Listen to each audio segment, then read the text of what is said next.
Hello, everyone. I'm Celia Becker, an executive in the Africa Regulatory and Business Intelligence Department at ENS, and I'm pleased to welcome you to our second Investing in Africa webinar. This will be one of many conversations featuring a multidisciplinary team of experts across multiple jurisdictions on the continent, where together we will discuss how to navigate the complexities of doing business in Africa. Today's session is focused on the significant developments in the regulation of Zambia's digital economy, which include the promulgation of the Data Protection Act, the Electronic Communications and Transactions Act, and the Financial Intelligence Center Act. On the 1st of June this year, Mr. Likando Luywa was appointed as Zambia's first Data Protection Commissioner in preparation of the Office of the Data Protection Commissioner commencing its operations on 1 January next year. We are privileged today to host Mr. Luywa. Welcome, Mr. Luywa.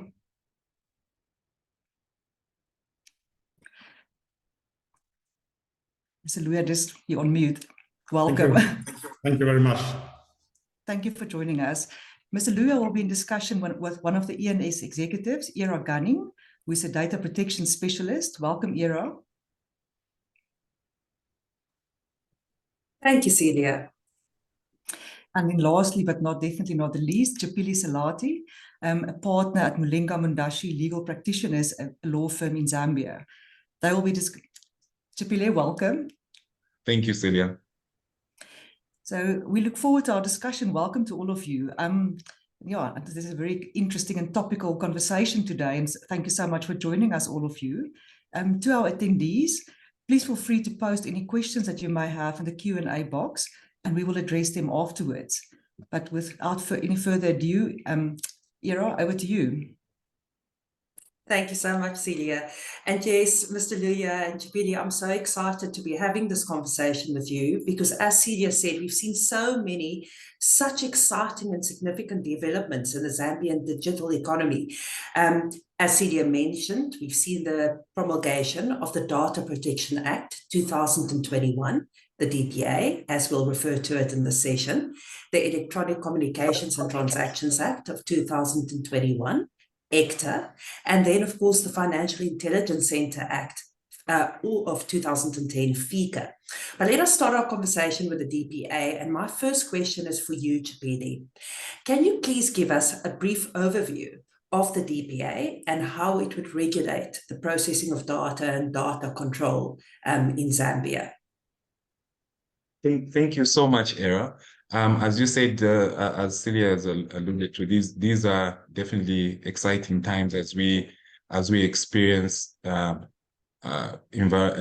regulatory environment changes. The DPA was enacted to establish an effective system for the use and protection of personal data. So it addresses various aspects related to data control and processing, aiming to ensure lawful, fair, and transparent handling of personal information. Now, the Act introduces several key components and regulations. The key being 6 in total, components and regulations of importance. The first one is establishment of the Office of the Data Protection Commissioner, and Mr. Luywa in this case.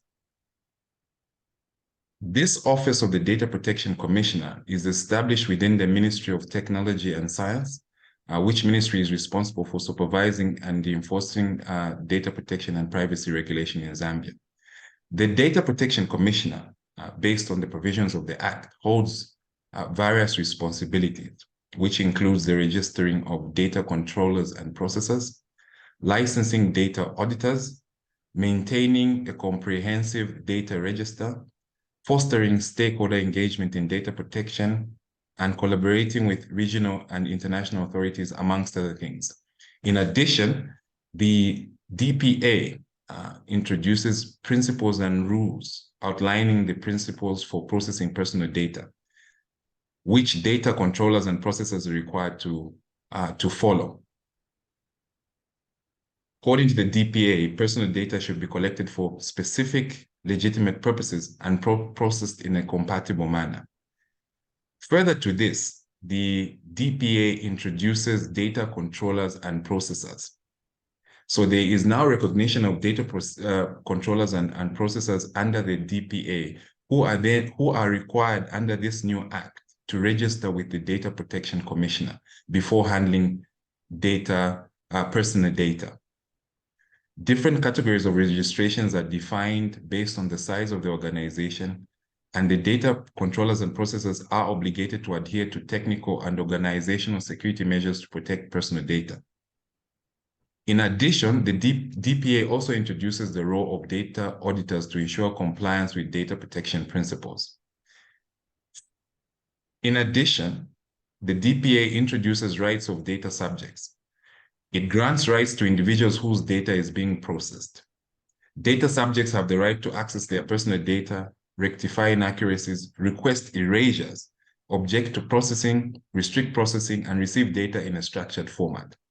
However, these rights, in as much as they've been granted, are subject to certain exceptions, such as public interest and other legitimate purposes. The DPA also has now introduced a very important concept relating to transfer of personal data outside Zambia. The DPA now mandates that personal data must be processed and stored within Zambia. Certain categories of data may be transferred out of Zambia, subject to consent from data subjects and approval from the Data Protection Commission. This is a very important aspect. Finally, the DPA, amongst other things, but most importantly, introduces enforcement and penalties for failure for non-compliance. Data controllers and processors that fail to adhere to data protection principles may face fines or imprisonment. The Act also provides mechanisms for data subjects to file complaints with the Data Protection Commissioner and appeal decisions to the High Court. Overall, the DPA has established a comprehensive framework to regulate data control and processing in Zambia. It aims to ensure individuals' data privacy, promote responsible data handling, and facilitate a secure digital environment. Thank you so much, Era. Thank you so much, Chipili. As a data protection lawyer myself, I found this very fascinating. And of course, in South Africa, we've got the Protection of Personal Information Act. And where you speak of controllers and processors, we've got responsible parties and operators. But most importantly, you spoke about the powers, or you briefly spoke about the Data Protection Commissioner's powers. And we are so privileged to have Mr. Luywa on the line with us today. So Mr. Luywa, you have now been appointed as Zambia's first Data Protection Commissioner, something for the history books. Can you tell us briefly what your role entails, please? Thank you, Vera. The country is currently moving towards growing the economy digitally. And one of the key requirements to grow a country is data. And hence the reason why the Data Protection Act was enacted in 2021. In summary, compliance will be one of the key issues that need to be looked at. And this will be in regard to the usage, the storage, and transmission of the data. Thank you. And as Celia pointed out, it's anticipated that your office would commence its operations on the 1st of January next year. Can you please explain what the functions and powers of the office would be? Well, the office has a range of functions that it will be looking at, and these range from registration. All people are to entities and people are to be involved in data processing will need to register with the office. In addition to that, there will be data auditors who will be licensed by the office. These will ensure that the processors and data controllers are compliant in relation to the principles of the Data Protection Act. The office will also maintain a register of all the entities and the controllers, as well as the auditors that are involved in this data landscape. This is to ensure that the aspects of the Data Protection Act are really complied with. Added to that, the office is the government advisor. In summary, all advice to government will be done by this office. Added to that, the office will also look at promoting the act. This is in relation to ensuring that all the stakeholders, it be the citizens, the entities, are all aware about the act. Added to that, some of the functions also include research. This is an act that is new to Zambia. The office is new to Zambia, and therefore research will be ongoing because a lot of things will be changing in the data landscape. Added to that, the office is charged with the responsibility to ensure that any complaints in relation to data compliance is managed and handled by this office. Lastly, I can maybe summarize by saying that the issues of representing the country, it is this office that will be charged with that responsibility as well. Thank you very much for that. And I like what you said about awareness, because of course, if people are not aware of their rights, the Act does not mean much in practice. So I really like what you said about that. What are the general data protection compliance and enforcement requirements, Mr. Luywa? Come again? What are the general data protection compliance and enforcement requirements? There are a number of them.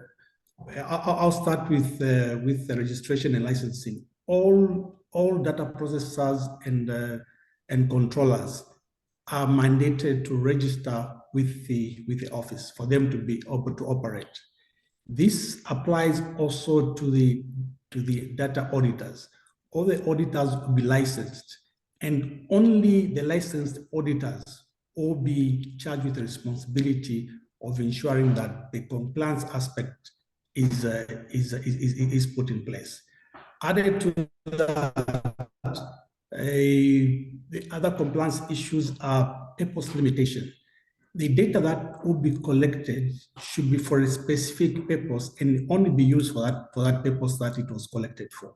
In an event that you want to go over and above the original purpose, you need to apply or need to seek permission from the Data Protection Commission. Consent.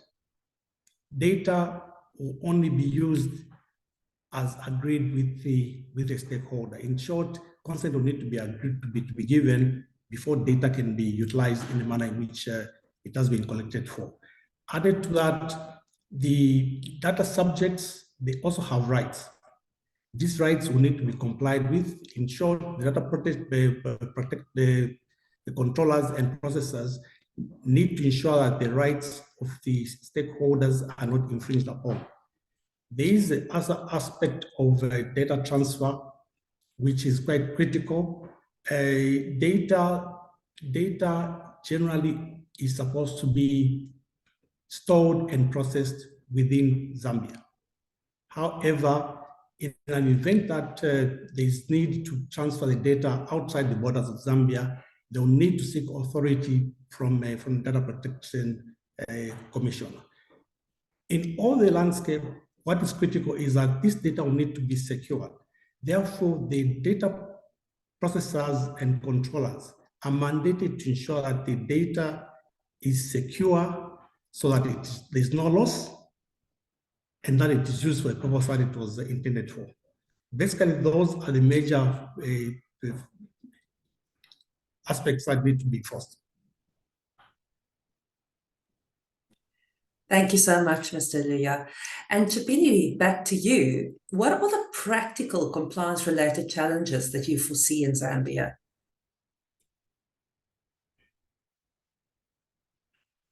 Thank you so much for that, Era. Well, with this being a new act, there are several issues that we will have to really consider seriously. I can identify several potential issues that may arise for individuals and organizations in Zambia. At the apex of this is the awareness and understanding. Ensuring that individuals, businesses, and government entities are fully aware of their obligations and rights under the DPA is going to be one of the challenges that has to be looked critically at because the consequences for compliance are very clear within the Act, and businesses and individuals need to be aware of their obligation under the DPA. Another challenge we foresee, a practical one, is consent management. Practically, we see it is going to be difficult especially for large businesses to obtain valid and informed consent from data subjects, especially in cases where explicit consent is required. So it will be a question of establishing within these organizations and with individuals clear processes for obtaining, recording, and managing consent in a clear manner, because this is going to be quite complex. A third practical challenge we foresee is data minimization. Implementing practices to collect and process only the necessary amount of personal data is one particular aspect that is going to be something to be looked at critically, particularly in cases where data collection habits are deeply ingrained. Another practical challenge we see is data security. Ensuring robust data security measures to prevent unauthorized access, data breaches, and cyber attacks requires ongoing investment in technology resources and training for individuals and businesses. A critical, one quite big one, I would say, is also the cross-border data transfers.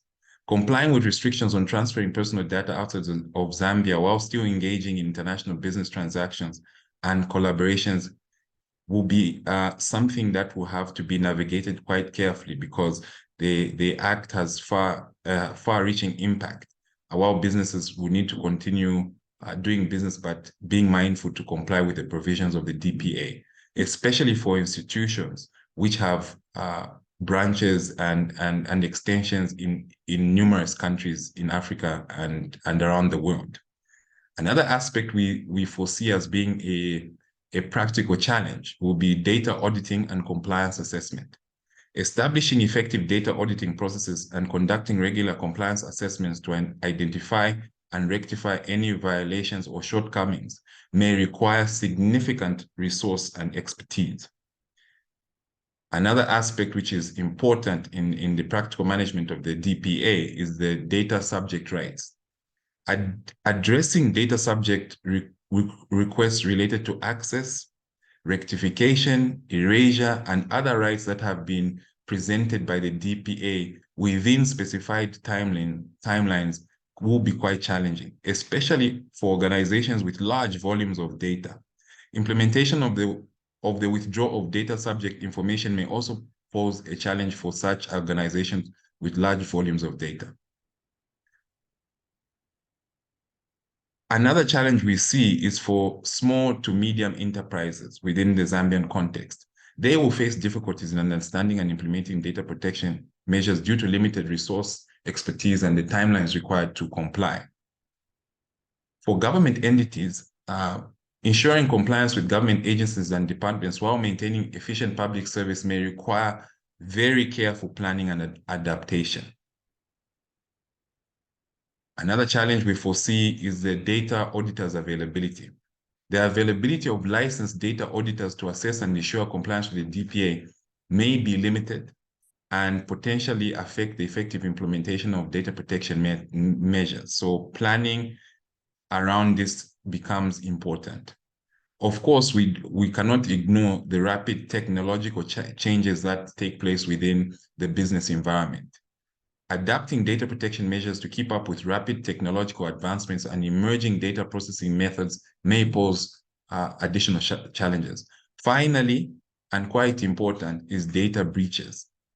The reporting timeframes where there has been data breach may pose challenges to various organizations, and they may fall short in breach of the act and consequently subjected to heavy penalties. And this is going to be an ongoing challenge which will require careful management. In conclusion, while the DPA in Zambia is a crucial step towards safeguarding data privacy, practical compliance-related challenges may emerge as individuals and organizations work to align their practices with the regulator. Addressing these challenges requires a collaborative effort between the Data Protection Commissioner, stakeholders, and the wider community to promote responsible data handling and ensure effective data protection practices. Thank you, Era.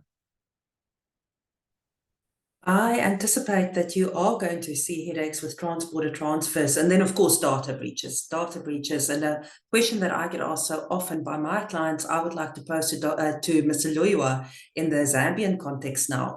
Is a data breach reportable? And if so, what is the time frame? How much time do we have to report such a data breach? And what, most importantly, would the consequences be in terms of the DPA in respect of a data breach? Over to you, Mr. Luywa. Thank you, Vera. Before I address the issue of data breach, I would like to agree with Mr. Chipili on the issues of the challenges that we anticipate. But one good thing is that we are implementing an act that is already in place in several other countries. So therefore, there are a number of things that we shall learn from South Africa, from Kenya, from Ghana, and many other countries. And that is what will maybe make some of these challenges be managed very quickly before 1st January 2024. In relation to the data breaches, the law is very clear. There is a penalty if data is breached. So in short, the entities are required to inform the office in an event that there's a data breach that has taken place. In relation to the time frame, again, the law is very clear. This should be done within 24 hours. The essence for that is to ensure that preventive or measures are put in place to ensure that whatever damage could have been noted or could have happened in an event of data breach is quickly rectified in a short period of time. This is why they are required to report any data breach within 24 hours. In relation to the consequences are there not as a punishment. The idea is to ensure that the security and safety of data is in place so that we avoid these data breaches. There are penalties which have been outlined in the Act, which range from fines to imprisonment in relation to the processors themselves. And these added to that, I wish to mention that this office also has a mandate or is empowered to be able to vary those penalties either higher or maybe reduced depending on the severity of the breach that has taken place. Thank you, Mr. Luywa. You've also already touched on data localization, and Chipili also mentioned transport or transfers of data. Can you tell us more about data localization? What are the requirements there? And what are the specific requirements for transferring data out of Zambia? The law basically is clear that data needs to be processed and stored locally. However, there will be exceptions. Depending on the type of business the entity is involved in, there will be exceptions that will be given. These will be done through an application through the minister, and finally the data commissioner will give the authorization after reviewing that request. This will come about in various ways. For instance, I'll give an example of the insurance industry. The insurance industry operates in such a manner that the local insurance company will insure whatever they are insuring. They themselves, as an entity, they also get insurance from outside. And in such a case, the open agreement that will have been signed between the local insurance company and the reinsurance company. Based on such agreements, the Data Protection Commissioner will authorize for that type of data to be externalized. In the same vein, there could be other international agreements that the government would have entered into. A very good example would be how we manage data related to individuals for, say, passports.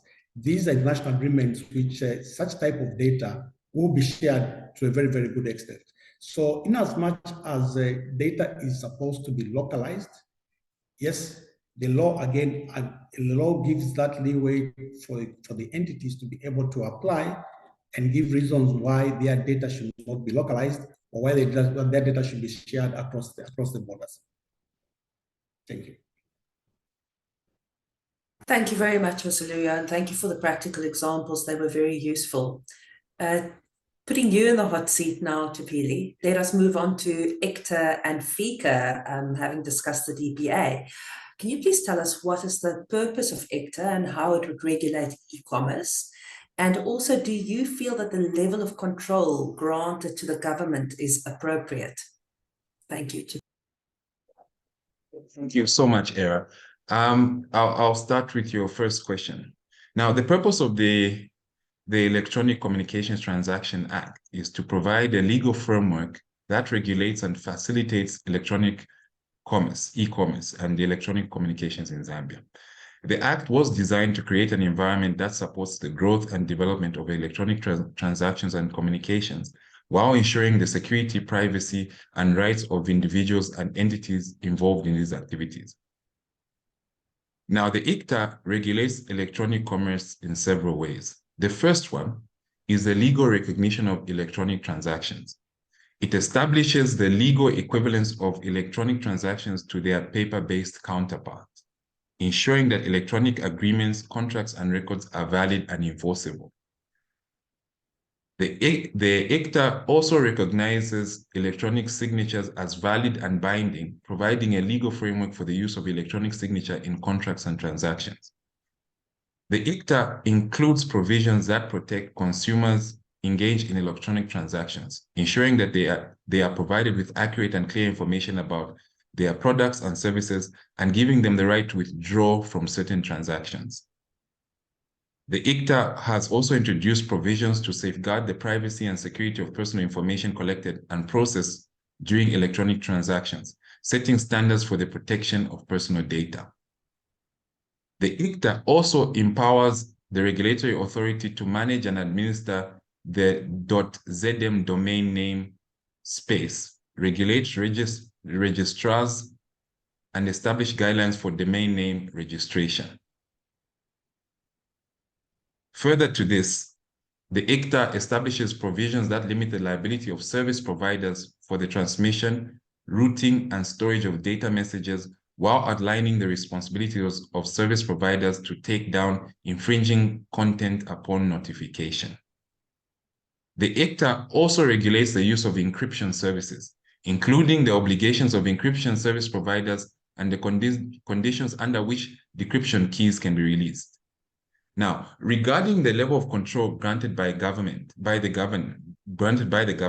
opinions may vary. Some may argue that government control is necessary to ensure security, privacy, and fairness of electronic transactions and communications, especially in an era of increasing cyber threats.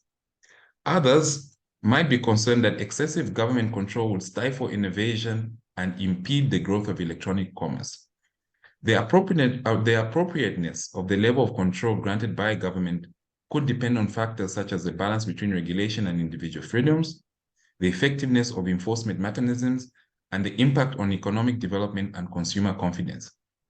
In any case, the ICTA aims to strike a balance between enabling a supportive environment for electronic commerce and protecting the rights and interests of all stakeholders involved. Quite a mouthful there, Era. I hope I addressed both your questions. You did, and I've got two more for you, Chipili. So the ICTA provides guidelines on solicited and unsolicited communications, commercial communications. And can you tell us more about that, and also more about e-signatures on documents? Yes.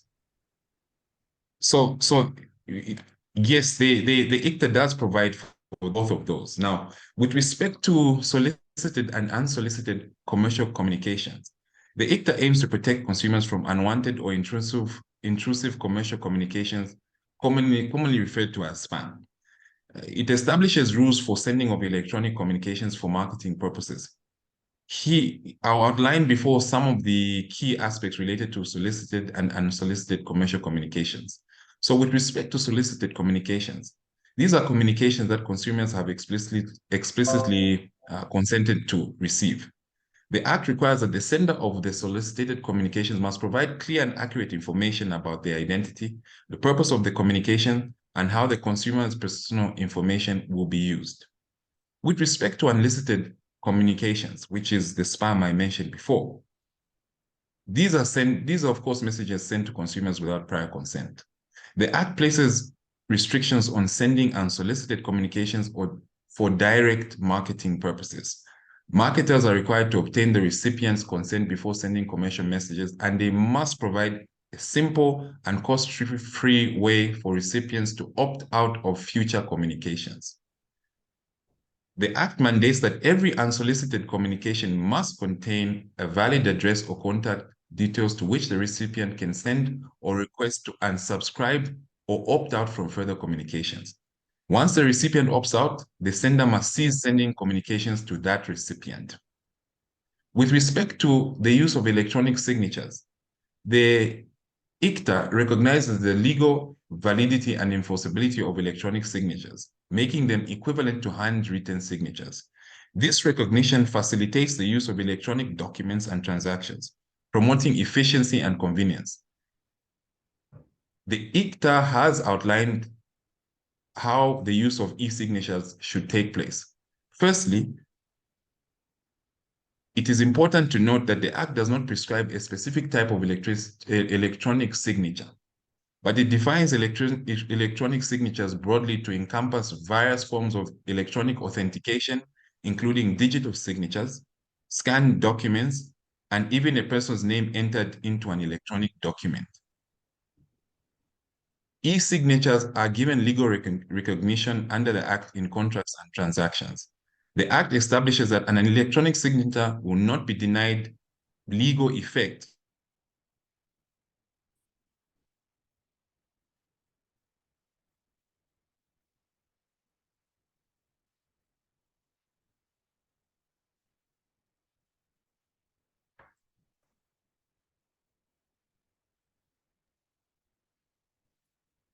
So Chipili, I'm not sure if we lost you there. Hi, am I back now? You're back. Oh, great, great. Well, I'll just conclude and say in response to your question that the provisions in the Act contribute to a legal framework that promotes responsible and secure electronic communication and transactions while safeguarding the rights and interests of consumers and business in the digital realm. Thank you very much for that. And moving away from e-commerce to anti-money laundering. So in South Africa, we also have our own FICA, and I note that in Zambia, you've got your FICA, and I would like to know how the FICA in Zambia helps in the detection of money laundering, terrorist financing, and other financial crime.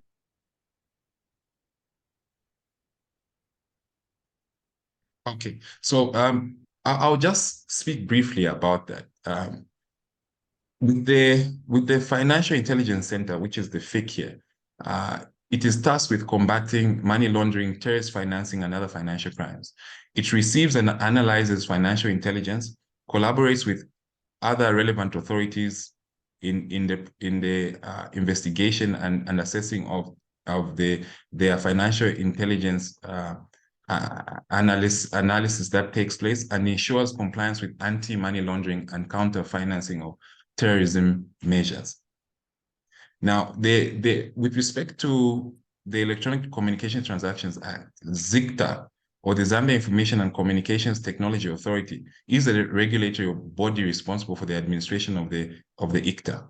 ZICTA oversees various ZICTA, to remind everyone, is the Zambia Information and Communications Technology Authority, oversees various aspects of electronic communications, transactions, and online activities, including licensing, data protection, and cybersecurity.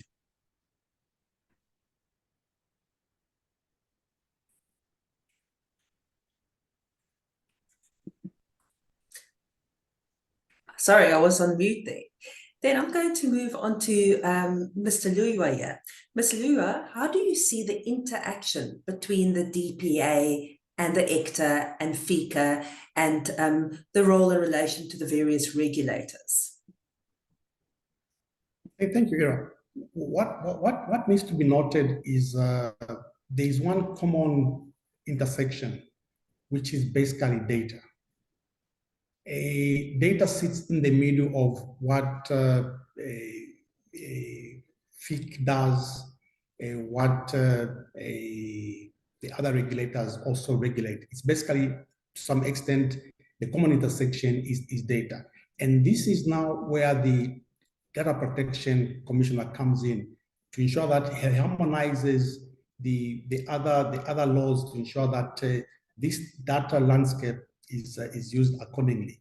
What you would note is that, for instance, the ICTA will regulate the transmission, and what is it transmitting is basically data. If you look at the FIC, they are analyzing or adding intelligence to this animal code data, in short, which is still being regulated by the Data Protection Commissioner. And this is where the intersection comes in, and this is where now the role of the Commissioner comes in to ensure that the three laws are harmonized to ensure that we achieve the objective of growing the digital economy. Thank you. And then Chipili and Mr. Luywa, do you think Zambia's legislation matches up to international norms and standards? Is your jurisdiction considered adequate vis-a-vis the GDPR in the EU? Thank you, Era. I think if Mr. Luywa will allow me, I will go first and address your question with specific reference to the ICTA and FICA alignment, and I'll leave it to Mr. Luywa to deal with the DPA and GDPR alignment. Now, the ICTA and the FICA have taken noteworthy strides towards aligning with international norms and standards for data protection and financial regulation. The ICTA addresses and incorporates key elements seen in international norms for electronic electronic commerce. It introduces provisions for electronic contracts, digital signatures, and online consumer protection, reflecting alignment with common international practices in this domain. Similarly, the FICA focuses on combating financial crimes, aligning with international efforts advocated by organizations like the Financial Action Task Force, or FATF, which is the global money laundering and terrorist financing watchdog. Provisions for customer identifications, due diligence, and suspicious transaction reporting resonate with global standards for combating money laundering and terrorist financing. I'll then throw the last bit of your question over to Mr. Luywa. Thank you, Chipili. Thank you, Ira. In relation to how does Data Protection Act align itself with general data protection regulations, it is. I'll start by mentioning that these are basically international laws, and Zambia being a signatory to most of these agreements, we tend to pick up quite a lot from what is already happening in the other countries. The data protection laws in Africa came later on, way after the general protection data protection regulations were done in EU, and that basically I would say that is where we got the concept from, and therefore in terms of alignment, I would say safely that we are very, very well aligned because we have very, very good reference to these international laws. Thank you very much, Mr. Luywa. And while you and Chipili were speaking, I've seen a lot of similarities between your legislation and our legislation, and what your FICA attempts to do, certainly ours does. ICTA, some of the paragraphs, Chipili, you refer to, or the sections, sounded very, very familiar because they're very similar to our law as well. And of course, as far as the DPA is concerned, very similar to POPI as well, but in some instances, like data localization, I see you are quite a bit stricter than our local laws are, and also with the fact that you would get a penalty if there is a data breach, also stricter than the norm here in South Africa. At this point, thank you very much for, it certainly was incredibly educational to me. I've learned so much from you, Chipili, and Mr. Luywa, and I'm going to hand over to Celia for the closing. Over to you, Celia. Thanks, Ira, and I think thank you so much to Mr. Luywa, yourself, and Chipili for a fascinating discussion. I think what is very clear is that this is a complex topic, and it's a lot of considerations to be taken into consideration, and I see it's reflected by the number of questions we've received in the Q&A box. There's quite a substantial number of questions, some of them more contentious than others. We have agreed with Mr. Luywa that we'll share questions with him after the session and for us to answer subsequently. So we will get back to you. We've made a list of all the questions and persons that have raised the questions, and we'll revert to you on that. I think there's maybe just one question, Mr. Luywa. I'm not sure if you're comfortable just to answer that, and that's kind of, does the Commissioner currently respond to advisory requests at this time, or not yet? I don't know if you can respond to that, perhaps. Yes, you can do that. There's no problem. Excellent. Thank you so much. I think the rest of the questions are quite technical in nature, and obviously dependent on the nature of the different businesses. So we'll definitely be in touch with those that have raised the questions. But I think all that remains for me is to thank the panel members for the discussion, and for all of you for your attendance. Our next Investing in Africa webinar will focus on Nigeria, and you should be receiving an invite to this session in your inboxes quite shortly. So please look out for that. But other than that, have a wonderful day, and we hope to see you at our next session. Thank you. Thank you. Thank you.